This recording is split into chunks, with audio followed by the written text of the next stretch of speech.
So, there's a certain safety to being kept, to being a woman that is kept, provided for, covered, and shielded. Okay.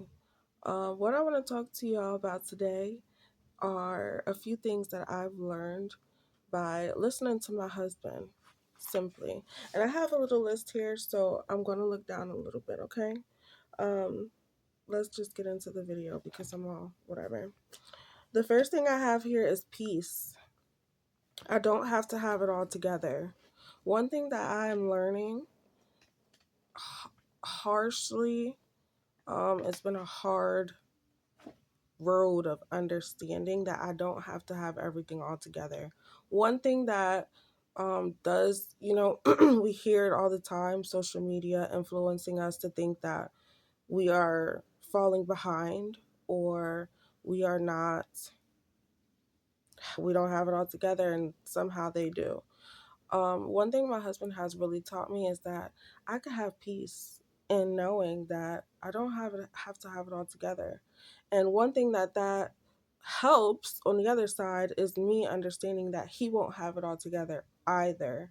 So, and us being able to give each other grace, we are able to find peace in living together in, such close quarters.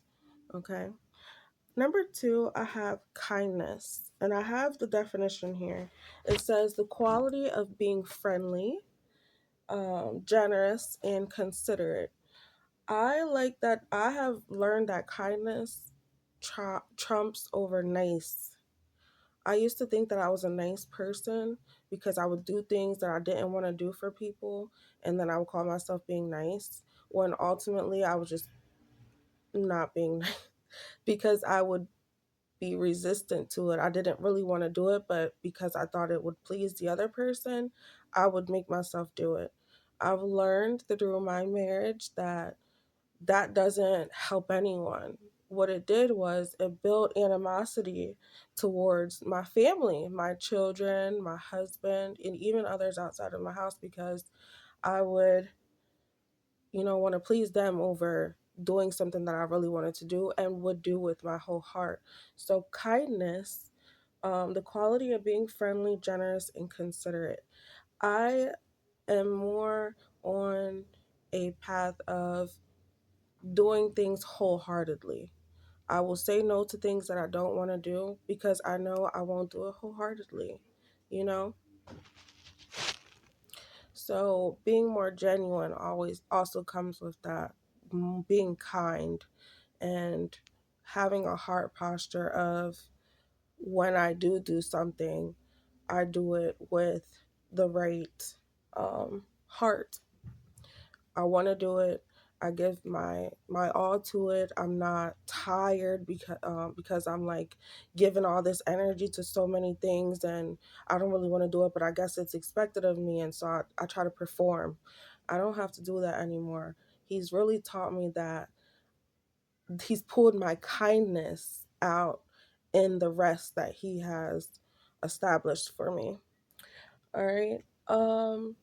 Also, number three, I have a real meaning of love and commitment. I grew up on Disney movies. They were princess movies. The prince comes and saves her from whatever, and they live happily ever after. Not always, because some of them have some evil people against them, and that is more realistic than the idea that everything is going to be a fairy tale. You're going to be so in love and so happy all the time. Sometimes I can honestly say, and I will be honest with y'all, I have felt hate for my partner at a certain point in our relationship. And knowing that I went to that point, um, I allowed myself to get to that point. I have had to take a step back and say, what really is love? And I have a definition here, and it says an intense feeling of deep affection, a great interest or pleasure in something, or to like or enjoy very much. Now, I have been married for 5 years. We've been together for 10. I have not always liked or enjoyed very much my partner. I'm not sorry to say that, but it's just the truth. In your marriage, you are not always going to like your partner. You're not always going to enjoy them. But when you have commitment, then that trumps that fleeting feeling of, that dopamine life, fairy tale life, where, you get it. All right. The next one I have, understanding replaces forgiveness.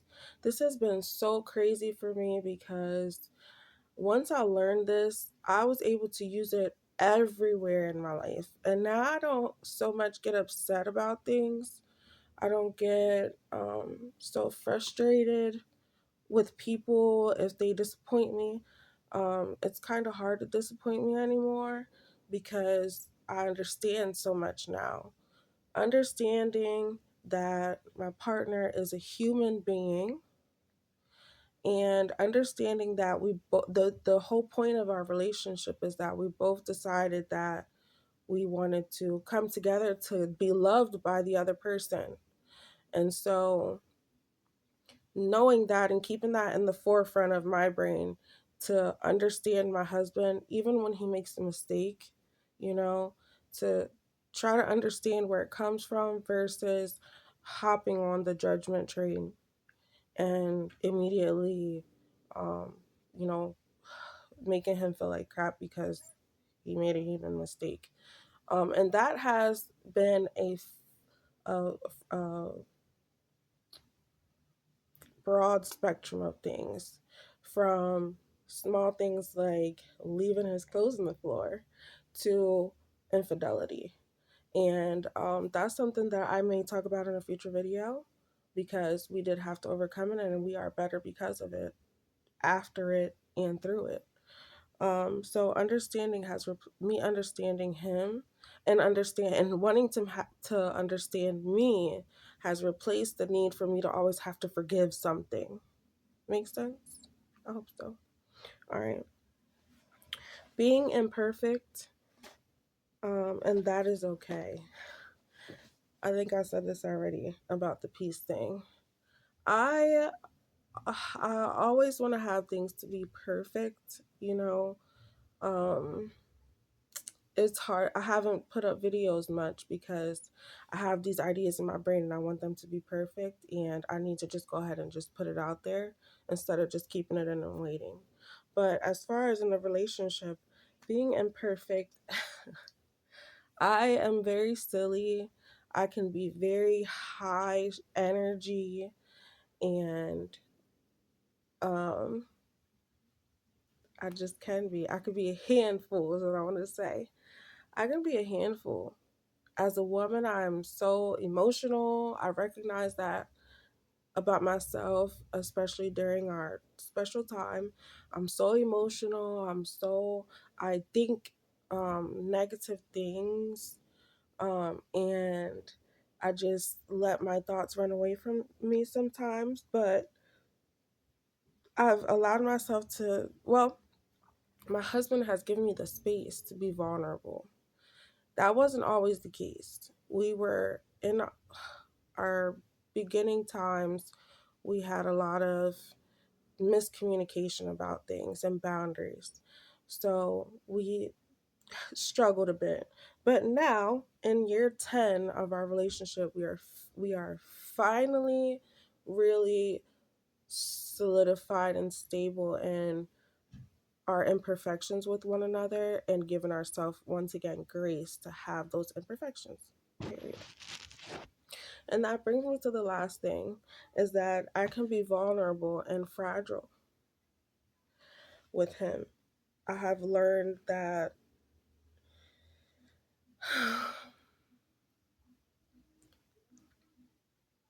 God is the head of our relationship, and he always has been. So we have had that firm foundation on what will keep us. That has been what has kept us, because when we have our disagreements, we go to the word. But and in that, having gone through such harsh times, I have learned to surrender. I have learned that surrender gives me more peace than fighting, literally. I have learned that if I want my husband to be vulnerable with me, I have to be that as well. And I've not allowed this, given him so much pressure anymore of expecting him to know how he's supposed to be, you know, um, especially not having that role modeled for him. I have had to let him be fragile so that I can in turn be fragile, and he has also had to allow me to be fragile for himself to be able to feel comfortable, to be vulnerable with me as his wife and the person that will know all his secrets and will know all the things that one would try to hide from, one could hide from the world. He couldn't hide that from me. And so in knowing that, it gives you a sense of humility. It gives me a sense of humility, knowing I have to be this, I have to be soft for him. I got to be his soft space. And the more that I am soft for him and have been, the more he has allowed me to, he's wanted to protect me. So it's been like a win-win. Anyways, these are just a couple things that I wanted to share with you all, because we need to hype up marriage more. There's so much content around being strong and independent and self-care and all of that good stuff, and it's okay and it's good. But I want us women, especially us that are married, okay, that have the ring and you have the name and you have the responsibility. We need to learn to be more kind, right? Learn what it means to be a woman, number one, not what it means to be a boss, okay? What it means to be a natural woman, to be feminine, to be soft. I promise you, you may have to go through some hell, okay? We have gone through hell together, but we are going through it together. And that's not always the situation with everybody. And I know that. And I'm not speaking to that. Sometimes both parties are not willing to do the necessary work. And when you're in that situation, I feel sorry for you, my love, because it's hard to want something that is just not turning around. But I will tell you one thing. I heard a phrase, the grass is not greener on the side, on the other side. It's greener where you water it. And so if you continue to be the kind, compassionate woman, generous with your time, generous with your love, not generous with your anger, hate, irritation. I know our men do things that get on our nerves, but can we just be a little kinder to them? I almost said nice. Be a little bit more kind to them so that they can be more kind to us. You got me? That's all I got for today. I wanted to get that out there. I love you all. If you're new to the channel, welcome. We are all things love, faith in Jesus Christ, and doing this walk of life the right way, the love way, the way that our Heavenly Father created us to do it, and finding rest and peace and joy and love and all of that good stuff in the surrender of giving Him control of our life. So this is your sister Shekinah Glory. I love you. Subscribe to the channel if you want to hear more messages. I will keep them coming. Give this a like if you like it. If you came the whole way here, I love you so much and I appreciate you. And I hope you were able to take something away from this. And I will see you in the next one. Alrighty, bye.